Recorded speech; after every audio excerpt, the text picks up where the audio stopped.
எஜமானுக்கு சொந்தமான மயானம் நன்றி நன்றி. எஜமானுக்கு சொந்தமான மயானம் எங்கே இருக்கிறது இல்லை, அது ஒரு வெளிச்சம் பெறுகிறது. அதுதான் எஜமானுக்கு சொந்தமான மயானமாக இருக்கலாம் என்று நினைக்கின்றேன். அதன்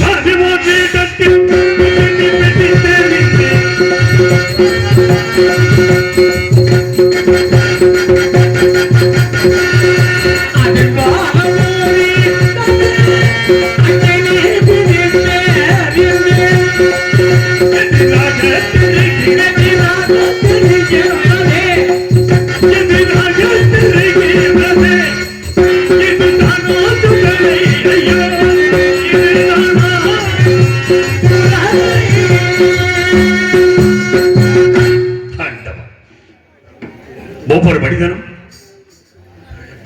இந்த 6 அடி நிலத்திற்காக எவ்வளவோ இடங்களை வாங்கி போடுகிறான். ஆண்டான் அடிமை உயர்ந்தவன் தாழ்ந்தவர்கள் வேலை பேசும் நாம் பார்த்திருக்கின்றாய். என்றுமே உறங்காத இடம் என்று கொண்டிருக்கிறது. அதையும் வாழ்விலை பார்த்துவிடு என்று என்னை இந்த மயானக்கரைக்கு அனுப்பி வைத்திருக்கிறாய். ஒவ்வொரு மனிதனுக்கும் 6 அடி நிலம்தான் சொந்தம் என்பதை நீயும் அறிய வேண்டும் என்பதற்காக அனுப்பி வைத்திருக்கிறாய். 6 அடி மண்ணுண்டு அனைவருக்கும், 6 அடி மண்ணுண்டு அனைவருக்கும், 6 அடி மண்ணுண்டு அனைவருக்கும், அரசனானாலும் பாண்டியனானாலும் அவன் அரசனானாலும் பாண்டியனானாலும் அரசனானாலும் பாண்டியனானாலும் கருதி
ஒவ்வொரு மனிதனும் சொந்த பந்தங்கள் என்று பற்று வைத்து வாழ்ந்து கொண்டிருக்கிறோம்.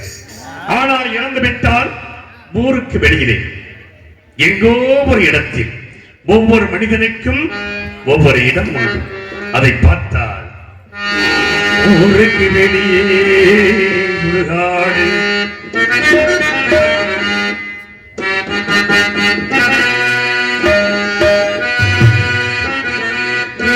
வெளியே சுடுகாடு, ஒவ்வொருவருக்கும் தனி வீடு, யாருக்கு கிடைக்கும் அந்த எழில் வீடு, யாருக்கு கிடைக்கும் அந்த எழில் வீடு, இதுதான் அனைவருக்கும் சம வீடு.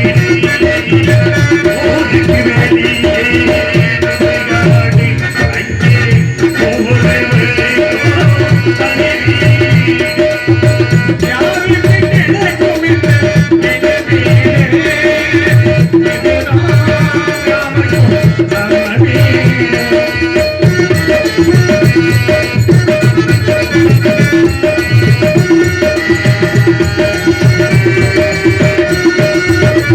கற்புள்ள மாதருக்கு ஒரு வீடு, கற்பை இழந்தோர்க்கு ஒரு வீடு, கற்புள்ள மாதருக்கு ஒரு வீடு, கற்பை இழந்தவர்க்கு ஒரு வீடு.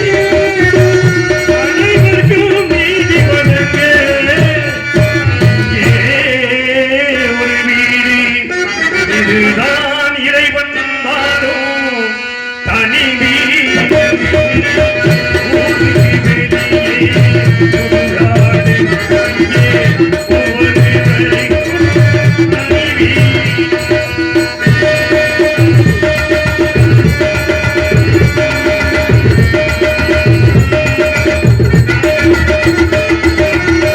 பணத்தை சுமப்பவர் வேகிறாரிலே, ஆனந்தரும் வேகிறார்.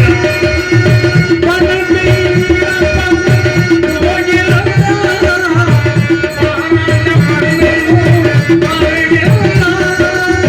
நிலத்தை சுமப்பவர் வருகிறார், நிலமற்றோரும் இங்கே வருகிறார். நிலமற்றோரும் இங்கே வருகிறார். ஊருக்கு வெளியே சுடுகாடு, இங்கே ஒவ்வொருவருக்கும் தனி வீடு, இதுதான் அனைவருக்கும் சம வீடு, சம வீடு, சம வீடு.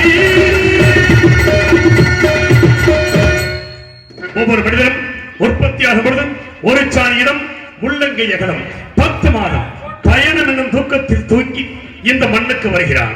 வந்த பிறகு எல்லாவற்றையும் இழந்துவிட்டு இறுதியில் இந்த இடத்தில் வந்து புடிசாம்பலாகி விடுகிறான் மனிதன். இதை அறிந்தால் ஒரு சாணி எடுத்துக்கொள்ள உள்ளங்கை அகலத்திலே படுத்திருந்தே 10 மாசம் பயணம் என்ன தூக்கத்திலே உல்லாசமான வீடே ஒரு மனிதன் பாலன் கூடு உல்லாசமான வீடு ஒரு மனிதன் பாலன்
என்ன சத்தமாக இருக்கிறது?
எதற்காக இங்கு வந்தாய்? நாங்க என்ன எதற்காக வந்தோம் என்று கேட்கிறாய்? சுடலையிலே பேயாக வாழ்கின்றோம் ஐயா. தாங்கள் பேய்களா? இங்கு எதற்காக வந்தீர்கள்? நாங்கள் இந்த சுடலையிலே தானே வாழ்றோம் ஐயா. நாங்கள் பல கொடுமைகள் எல்லாம் செய்தவர்கள். ஆனால் அரிசியிலே கல்லை கலந்தோம், கிழவியை காதலிச்சோம் ஐயா. பல பெண்களை கற்பழிச்சோம். பல பேர் ஓடி போய் ஒளிஞ்சுக்கிட்டாங்க. ஆனால் நாங்கள் இந்த சுடலையிலே பேயாக வாழ்கின்றோம். ஆனால் உங்களை கிட்டத்தில் நெருங்க முடியவில்லையே. அக்கறை சுமாராக வேண்டுகிறது.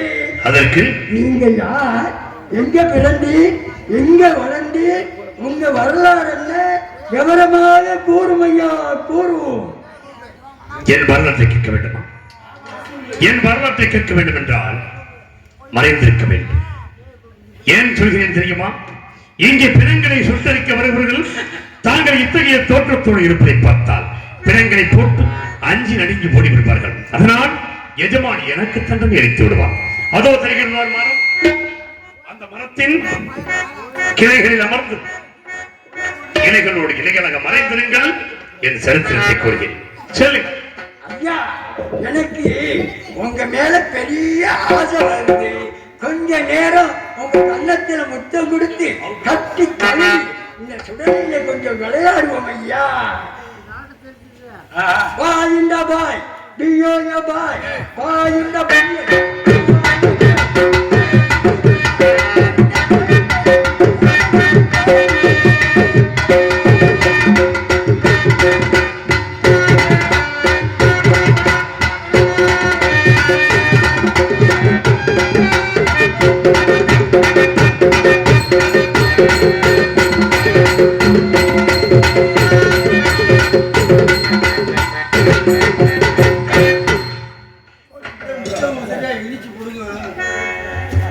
இதை எத்தனையோ தீவிக செல்லும் அமர்க்கப்படுது.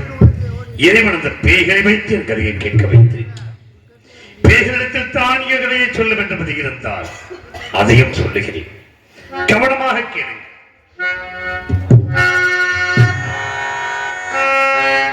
பிறந்த மண்ணில் இறப்பதற்கென்றே பிறந்தது மண்ணில் இருப்பதற்கென்றே பேசிடும். பிறந்தது மண்ணில் இறப்பதற்கென்றே பேசிடுவோம்.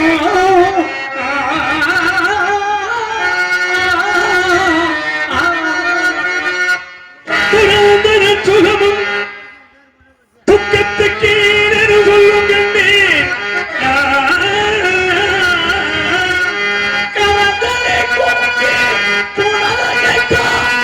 கழிவு கொண்டேன் வரும் தந்து வாழ்த்திட சிவமே உன் பாதமே சரண் புகுந்தே பாதமே சரண் புகுந்தே யார் போய் சொல்லுவார் யார் போய்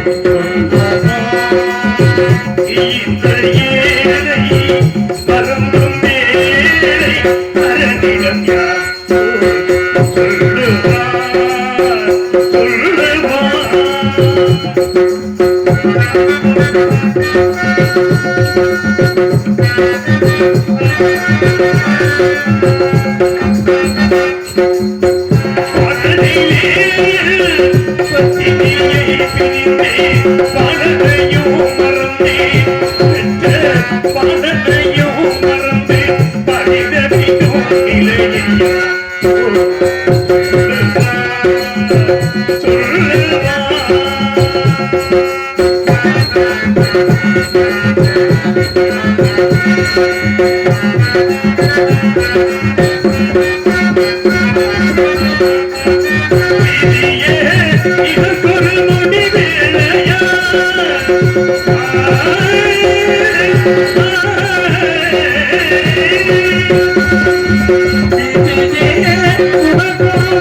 Yeah.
நமது அரங்க மேடையிலே ஹரிச்சந்திர பூபதியாக வருகின்றிருக்கின்ற அன்பு மருமகன் மரியாதைக்குரிய திரு சமயக்கருப்பு அவர்களுக்கு நமது கிராமத்தின் சார்பிலே கதர் ஆடை அணிவித்து கௌரவப்படுத்துகின்றார்கள்.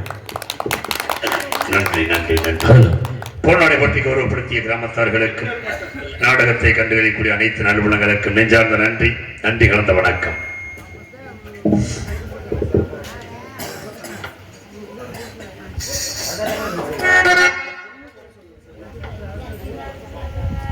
இறைவா, ஏன் எனக்கு இந்த நிலை? இறைவா, ஏன் எனக்கு இந்த நிலை?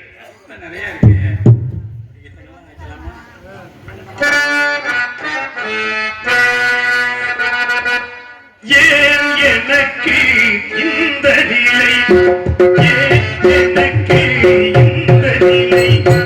இறைவா, நீ தந்த இந்த நிலை.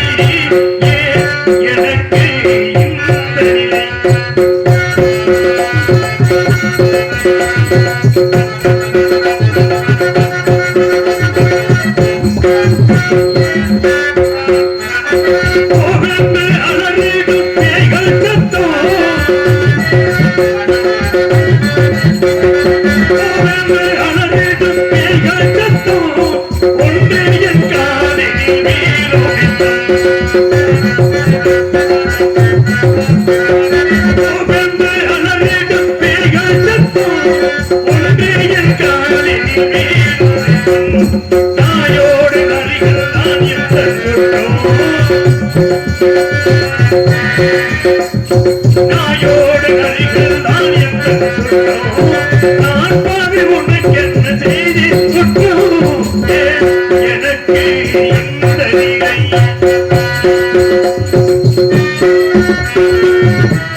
சத்தம் கேட்கிறது. என்ன சத்தமாக இருக்கலாம்? பார்த்தீர்களா? பேய்கள் சலசலப்பு கொடுத்துக் கொண்டிருக்கிறது. ஆண்டவா, இதுதான் நீதியா? இதுதான் நீ செய்த தர்மமா இறைவா? இசையிலே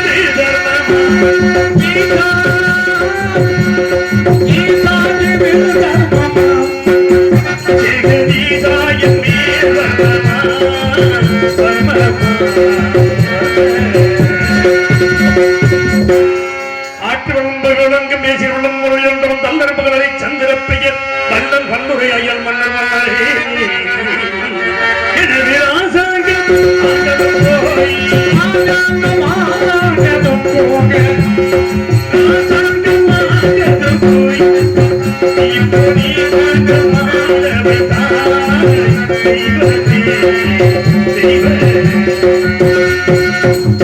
அங்கம் பங்கம் கலிங்கம் புரிவிந்தம் ஒப்புறம் போசனம் பிராணவம் போடமதி வெஞ்சயம் கொல்லம் மேற்பாளம் நடனம் எங்கனம் கேகேயம் கேரளம் பல்லவம் சிந்து சீனம் சோழனம் திராவிடம் துருவம் தீர்க்கமும் சோழியவரம் மங்காளம் சிங்கரம் கம்பீரம் பிராணவம் ஆடவரும் குந்தாசம் மலையாளம் ராம்போசம் காந்தாரம் பாண்டியம் பாஞ்சாலம் கடாரம் வடபிரதேசம் தென்பிரதேசம் மத்துவகண்டம் அயோத்தி என்ற நாட்டை நான்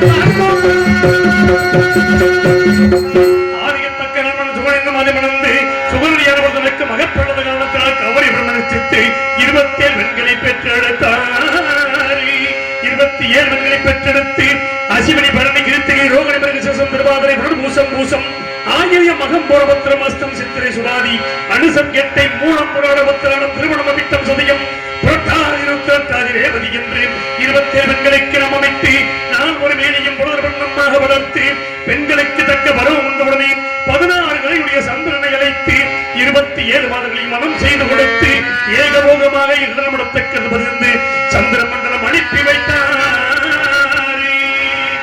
சந்திரன் தனது இருப்பிடம் சென்றவுடனே அழகினை சிறந்த ரோகுடியோர் மாற்றம் மின்பட்டு வந்ததால் மற்ற 26 மாதங்களும் மனம் பிறந்தி தந்தையாக தக்கெடுத்து வந்த முறைகளே தக்கனுக்கு கோபம் வந்து அப்படியா செய்தால் இப்பொழுது அவரது பூராக்கலைகளின் ஈனமாக போகட்டும் என்று சாபமிட்டவரை சந்திரன் சோர சக்கரைகள் அத்தனையும் இழந்து இருளில் மூழ்கினார். இருளை கண்ட மாதர்கள் மனம் பறந்தி தந்தையாக தக்கரிடத்தில் வந்து என் நாயகனுக்கு வந்த விபத்துகளை போக்குங்கள் என்று சொல்ல மக்கள் மீது இரக்கம் கொண்டு மீண்டும் சந்திரனை அழைத்து இடிமொழி பக்கம் கலிகள் தேயவும் மறுபக்கம் கலிகள் வளரும் என்று சாப விமோச்சனம் கொடுத்து சந்திர மண்டலம் அனுப்பி வைத்தார். சாபமிட்ட காரணத்தினால் பூலோகத்தில் 12 ஆண்டுகள் முனையில்லாமல் வெப்பம் அதிகரித்து சந்திர மண்டலத்தை இயலாம சந்திரன் சகிக்காது எங்கும் நீராட திறமில்லாதால் தன் பத்திரிமார்களை 27 பேர் உழைத்து வந்து பூலோகம் வந்தார். பூலோகத்தில் கவுத வரிசைகள் நீராடக்கூடிய திருக்குளத்தில் ஜலம் நிறைந்திருப்பதை பார்த்து தானும் மாதர்கள் நீராடி சந்திர மண்டலம் சென்றார்கள். சந்திர மண்டலம்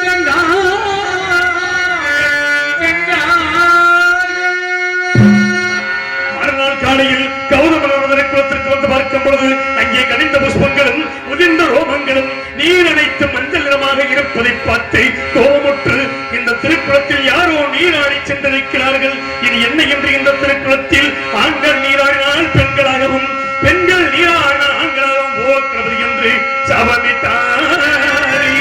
சாபத்தை அறியாத சந்திரன் மறுநாள் காலையில் பத்திரிமார்கள் 27 நினைத்து வந்து அந்த குளத்தின் கரையில் இறக்கிவிட்டு முதலில் தான் பட்ட இறக்கி நீராடி மூழ்கி எழுந்தான். மூழ்கி எழுந்த சந்திரன் அழகிய பெண்ணுருவாக மாறி கரைக்கு வர பெண்கள் கண்டு மனம் பருந்தி ஸ்ரீமன் நாராயண நோக்கி தவம் செய்ய தவத்திற்கிறங்கிய மகாவிஷ்ணு அவரங்கு வந்து பெண்ணுருவாய் என்ற சந்திரனை பார்த்து அவளிடத்தில் கொஞ்சி பேசி மறைமுகமான சோழிவனத்தில் நினைத்து போய் கூட மகாபாதகனாகிய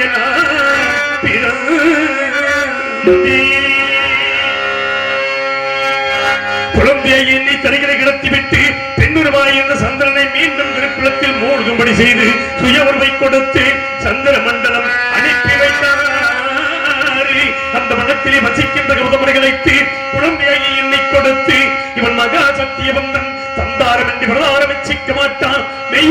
பொய் சொல்ல மாட்டான்.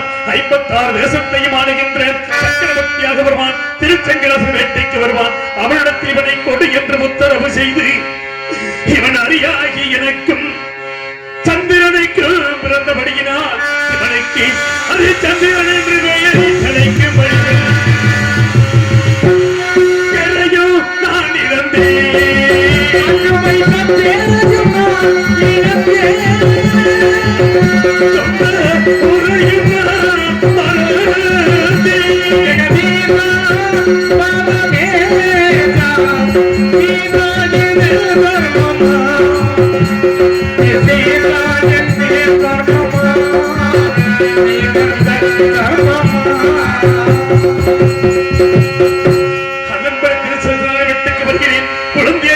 கொடுக்க நான் ஒரு வேலையும் பொழுதுமாக வளர்த்து எனக்கு தக்க வரும் வந்தவனை 56 தேசத்தை மகனாபிஷேகம் செய்து வைத்து என்னை வளர்த்த எனது வளர்ப்பு தந்தையாகிய திருச்சங்கமும் சொர்க்க பதவி அடைந்தார். நான் நாட்டை நீதியோடு ஆண்டு வருவதற்கு கரத்திலே செங்கோல் பிடித்ததும்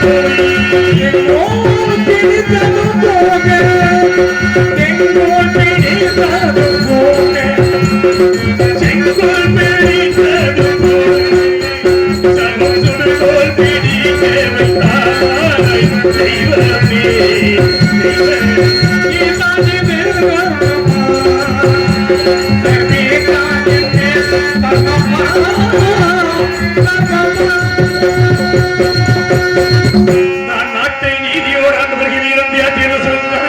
எங்கெங்கு சென்றீர்கள், என்ன விசேஷம் கண்டீர்கள் கேட்டேன். கண்ணம்மா அவர்களே, மனித என்பவர் சந்திரபதி மாலை சூடும் அங்கே அழச் சொல்ல அதே சமயம் சுயவர ஓடியும் வந்து சேர்ந்தது.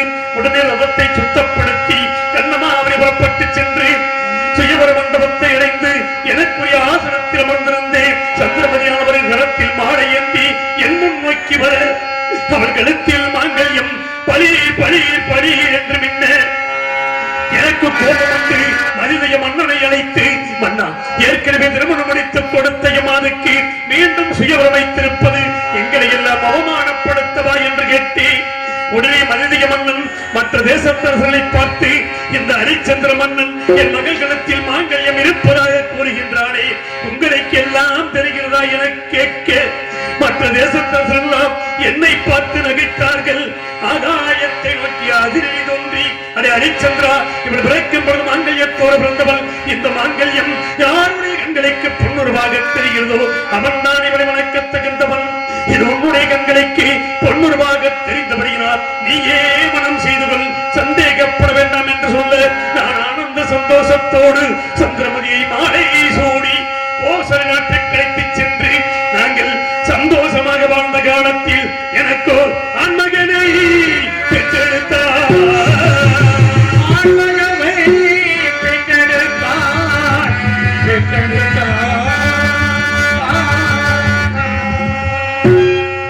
ஆண்மகன் பிறந்துவிட்டான மகிழ்ச்சியில் 7 நாட்கள் களஞ்சியத்தை திறந்து வைத்து அள்ளி செல்லுங்கள் செல்லுங்கள் என்று சொல்லி மேலும் விதவராயனங்கள் போதி நான் பெற்ற மகனுக்கு ரோகிதாசன் என்று பெயரிட்டு தேவர்கள் எல்லாம் கூடி தேவராசன் என்று பெயரிட்ட அப்பேற்பட்ட புத்திரனை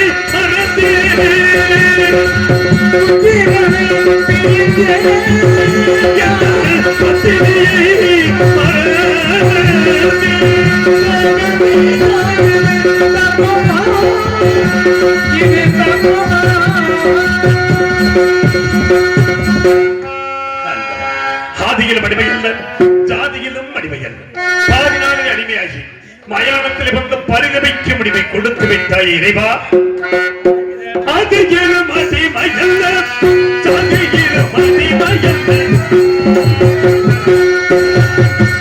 ஆதியிலும் அடிமையல்ல, ஜாதியிலும் அடிமையல்ல, ஆதியிலும் அடிமையாகி நான் என்ன செய்வேன்? ஆதியிலும்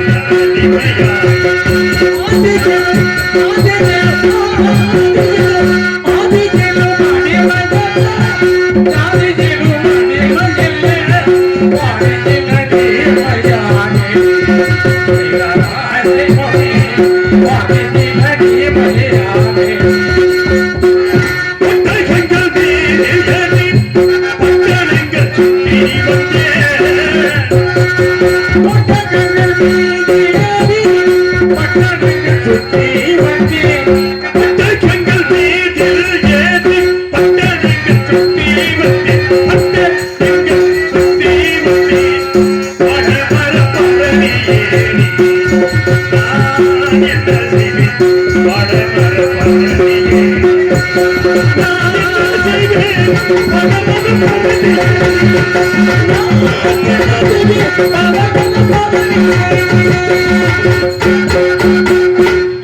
என்று கேட்பதற்கு அள்ளி அள்ளி கொடுத்த கையா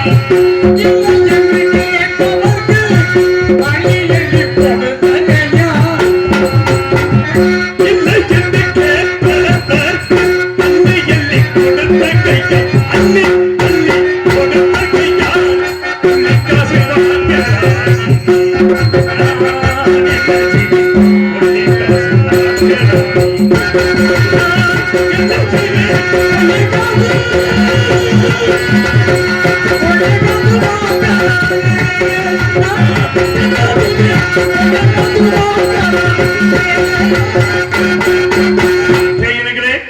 கேட்டீர்களா என் கதையை?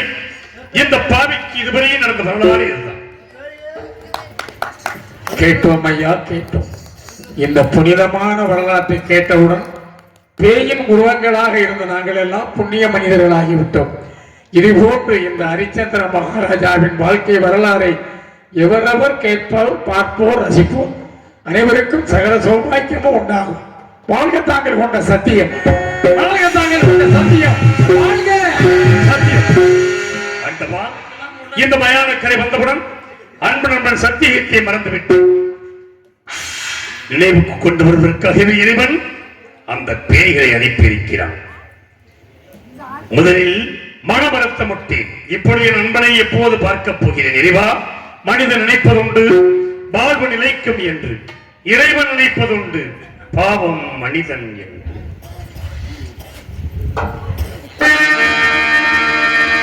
மனிதன் நினைப்பதுண்டு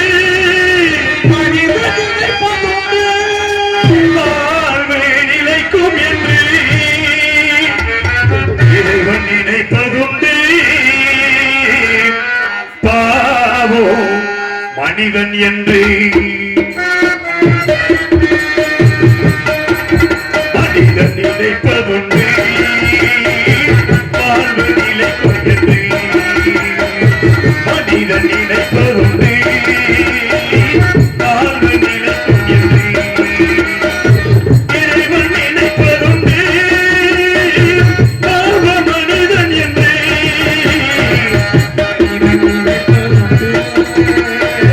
வாழ்வு நிலைக்கும்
கவனிக்காமல் காவலைக்கு வலிக்கிறோம் பகிரும் தெய்வமே